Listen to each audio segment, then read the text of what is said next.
Yo, what's up? I have another meta update. This one's going to be more short than the other ones because I'm not trying to give you a carbon copy of the last video because nothing has changed. Nothing really has changed. This is going to be kind of like a Spark Notes version of the last video. So if you want more detail, I'll link the last minute update in the description just so you can get a bit more detail. But it all is going to go over the same stuff. But yeah. Anyway, I am streaming a lot more consistently on Twitch now. That will also be linked below. I've been streaming a lot of Baldur's Gate. If you're interested in Baldur's Gate 3. But I do stream Smite and Hearthstone sometimes as well. So if you're interested in any of that, go check out the Twitch. Go follow over there. We're almost at 500 subs on YouTube. So I appreciate that. If you aren't already subbed, please do. If you feel like I've earned your subscription, please do. Regardless, as per usual, we're going to start over in the Hunter role. Move all the way over to Soul Lane. And who else to start with? The Bog. Global rotations, high damage, really good with any Hunter build that you could put on him. Pretty good safety. He's got mitigations on his ultimate. He's got a good steroid. Overall, very strong. This is kind of the build you're looking at. You can go the Fail Not Deathbringer. You can go a more pen build, which I'll show you in a little bit, but kind of what you're looking at. On her seems to be like contesting for number 2. Good early lane pressure, good early lane fight, good clear, good safety, a low cooldown CC immune ultimate, high damage. He does fall off a little bit in the late game, but he's a hunter. He only falls off so much. This is kind of that pen build. The Silver Branch on her isn't really as good, but on characters with an attack speed steroid like Chernobog, Silver Branch is definitely viable instead of the Oboe, but this is kind of what you're doing. Uller has kind of made a comeback. High burst, high ability damage, super good at 1v1s, super good at trading, good at poking in the late game, very good mobility, super short cooldowns. Overall, he's very strong. He's not as hard as you think he is. He has a very high skill ceiling. Like, to be very good at the character takes a while. But the skill floor isn't as high as you think it is. A couple of games with him, you'll get used to him, and if you've got good mechanics with Smite, you'll get used to how to play Uller, and you'll be comfortable with him enough to make him work. This is what your build's gonna look like. Party Punch seems to be the more favored of the recipes for him, and I think it works better. Hachiman seems to be like the third choice of the auto attack hunters. He's strong, high damage, good trade potential, pretty good safety, long duration CC immunity, and he's good in the late game. You're going a similar build to what you would on her. You can go crit if you want. You don't have to. Spectral sucks, so crit is always just solid, but the pen build is just strong. Tanks really don't... I'll talk about this later. But tanks are kind of a anomaly in Smite right now. So tank shred isn't as important, but it's still decent, and you're still doing a lot of damage, regardless of what you build, because this role is bloated. Anyway, for the last pick, I'm kind of torn between 3. Hou-Yi, Rama, and Sol are all pretty solid picks. I think Sol is the bottom of them, but Hou-Yi and Rama both are just solid hunters. Hou-Yi has really good trade potential. He's got a good ultimate for late game team fights. His only problem is that he's not as safe as some of the other hunters are. He doesn't have long duration CC immunity. He doesn't have any CC immunity, but his boxing potential is really strong. Or somebody like Rama can take himself out of the fight completely with Astral Barrage and do some strong damage. You're building pretty much the same builds that I gave you before with either Chernobog or with Anher or with Hachi on Rama and on Hou-Yi. Silver Branch is less applicable to Hou-Yi because Hou-Yi doesn't have a steroid. In support, who else? Athena is one of the easiest supports in the game to do well with and to make your teammates do well around, because Dash Taunt is so easy to follow up with. You build cooldown, you dash taunt, and your teammates just have to follow up. When they see 2 to 3 people being pulled into a corridor, any corridor, your mage is going to be like, ooh, me hit people. You know? They want to get their numbers up. They want to get kills. Athena's just good. Global rotations, good lane pressure. Her early game fight isn't as strong, but overall she's strong. She's got good jungle clear in duo. I'm going to say this every single week. If you're good with Yemoja, play Yemoja.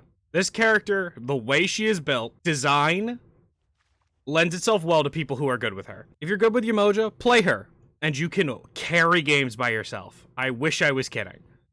She is insane. Character's nuts. You have really good mobility. You have player-made geometry, which cuts off options, forces them to go certain relics. Overall, she's strong. This is going to be your build. You can go the Fae Blessed Hoops. You don't have to. Breastplate of Determination is still strong, but some people are going the Eldritch Dagger instead of Breastplate of Determination and just going regular Breastplate, which is fine. I think Eldritch Dagger is really good, especially comboed with Bracer. Eldritch Dagger is just super strong because you're just a walking ward remover. But yeah. And Umoja, Kukulkan, Bow doesn't work. Get sturdy stew. Smile. Anyway, I think Sobek's another strong support for ranked. Because you pluck somebody, they usually die. That's kind of the only way to put it. You pluck somebody, they usually die. Or you at least get their relic, or they fuck up their beads, and they get plucked anyway. They boosh beads it, and they get their relic anyway. Same build as you would with the Umoja that I put up, and the same build with Athena, the one with Umoja. Just don't do the Fablest. You can go the Eldritch Dagger if you want to. If you don't want to, then go the Breastplate of Determination. It's up to you. You get things you need. If you need a Spectral, you get a Spectral. If you need a Midgard, you get a Midgard. If you need a Heart Ward, you get a Heart Ward. If you need an Absolution, you get an Absolution. Not on Athena, it's not as good. Ganesha, I've said enough about this character already. Good damage, good rotation, Prot Shred. Shares more protections than the other supports do with his carries. It's stupid. This character's annoying, and supports serve to be incredibly annoying right now. So yeah, same build as the other supports. Overall, very strong pick. Lastly, I'm going to recommend Maui, because Maui is an awkward support to play against.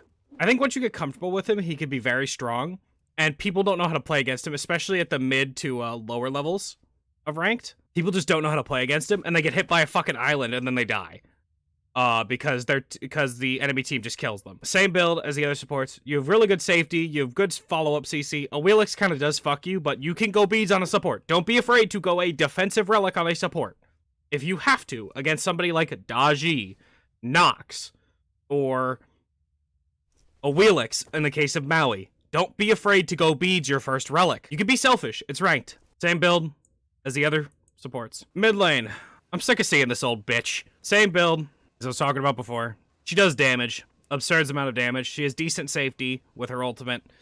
Her pot jump is kind of ass, but that's okay. She's really hard to dive, and in the late game, she's incredibly tanky. Raijin's incredibly strong in 2 roles. You don't have to go the breastplate. You can just go more damage, but the breastplate helps against some physical, like the assassins. If the enemy team has more than one, especially, you can go the breastplate. But you can also just go a different item, like Staff of Mirrodin, whatever the fuck it's called. Staff of Mirrodin. Though it's not as good as Raijin, it's more applicable on other mages, but still. This is what you're going to be looking at for Raijin mid. High damage, pretty solid ultimate, really good lane pressure, short cooldowns, super strong. We got the Danger Noodle. Kukulkan is pretty strong right now. He's got a lot of safety, a ton of damage, really good objective secure. This is kind of what you're looking at. You don't have to put in the Breastplate of Determination. You can put in something else, like a Reaver, if you want to. Staff of Mirrodin strong, and you could cut it out instead of Shard. You've got options. You can put in a Reaver. I should have included that in, but it's up to you. Really is up to you. You need Book of Thoth, though. This is a must-buy, and Polly feels so good on them. Polly feels so good. So, I'm going to talk about him again. Same thing applies from the Hunter category. He's Chernobog. He's too good. Chernobog, good, unga bunga. That's really it. Lastly, I'm going to say Thoth. Thoth has so much free reign right now, especially with how little dive there is other than the assassin. You can get away with being greedy, doing so much damage. You can also go Party Punch, but doing so much damage. And in the late game, you explode people. Absolutely explode people. You do a quarter of somebody's health, half to a quarter of somebody's health with 3 shots of your one. It's absurd. Character's nuts. Plain and simple.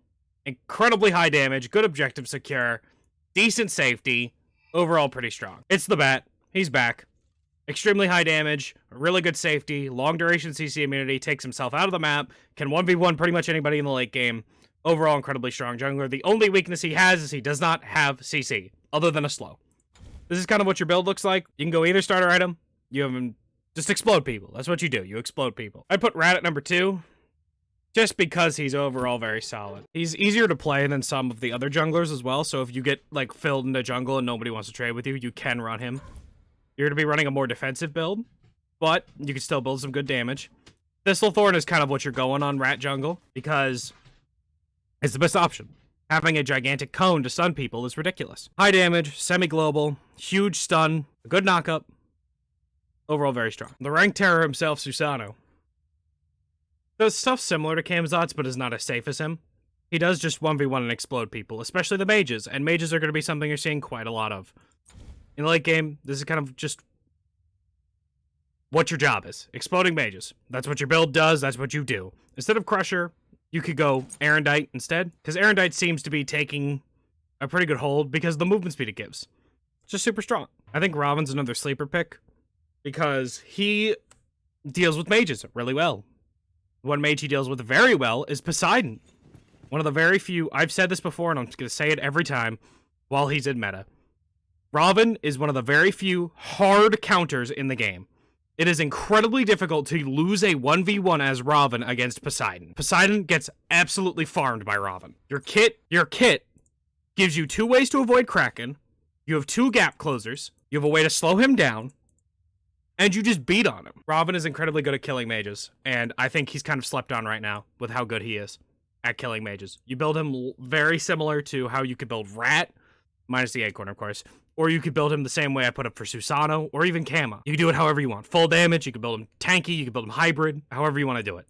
He just does it all. Lastly, I'm going to mention Nemesis because she does really good at 1v1 in Kama. She's also just a solid jungler for certain characters. Again, she does pretty well into Poseidon. She does pretty well into Opwash. She does well into a lot of the solo lane mages that are just winning games. And any characters that don't have, like, long-distance escapes, she's very good into. And in the late game, you can just ult their support or ult their solo laner, and then just run it down. Overall, very strong. You can go a couple of different paths with Nemesis. You can go ability-based, or you can go auto-attack-based. You could also go crit. If your hunter's going crit, I would refrain from going crit, just because they can get double value from Spectral, even though Spectral sucks. Also, if you're going Golden Blade, Gooseberries isn't necessary, and I don't even know if Gooseberries is necessary entirely, but you can go it. I think Eye of the Jungle is just her better starter over Bumba's, or Mannequin Scepter. Fucking, that item sucks.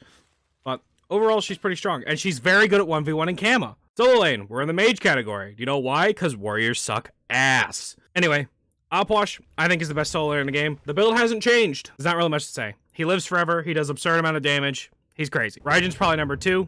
Really high poke. Lives a really long time, does an absurd amount of damage. Build hasn't changed, at least not until next patch. Poseidon's definitely number 3. For your build, you're 100% going these 4 items right here, 100%. Your last item, it can be whatever you want. Really, I personally decide between Demonic Grip, Toxic Blade, and Divine Ruin. If they've got a lot of attack speed characters that try to get up close to me, Toxic Blade I think is good, because it slows their attack speed, and it gives me movement speed. Divine Ruin's always good, because anti-heal's good. And don't let any mid laner tell you that Divine Ruin's bad, because it's not, and they're delusional. Put Anubis at 4, because you can kind of just snowball and get away with a bunch of stuff. I've kind of refrained from putting it before, but Morgan Le Fay has kind of fallen out. And I think she does less in ranked, especially because she is just more of a skill-based character. She requires a lot more mechanical input from the player, as well as just more follow-up and more knowledge on how the character works. And I think people are just, like, giving up on her. She's still good, don't get me wrong. But Anubis can also just push 2 buttons, or 3 buttons, and then the person dies in front of them. And that's much easier. Lastly, I'm going to go with Agni. I think this pick is still sleeper. You build the same thing that I put for Raijin, or for Opwash. And you have good CC, you have pretty good damage, decent survivability, and overall you're pretty strong. I wouldn't rate him in the top with like Raijin, Poseidon, Opwash, but he's still good. But yeah, that's it. Anyway, like I said before, if you feel like I've earned your sub, please do. Otherwise, peace.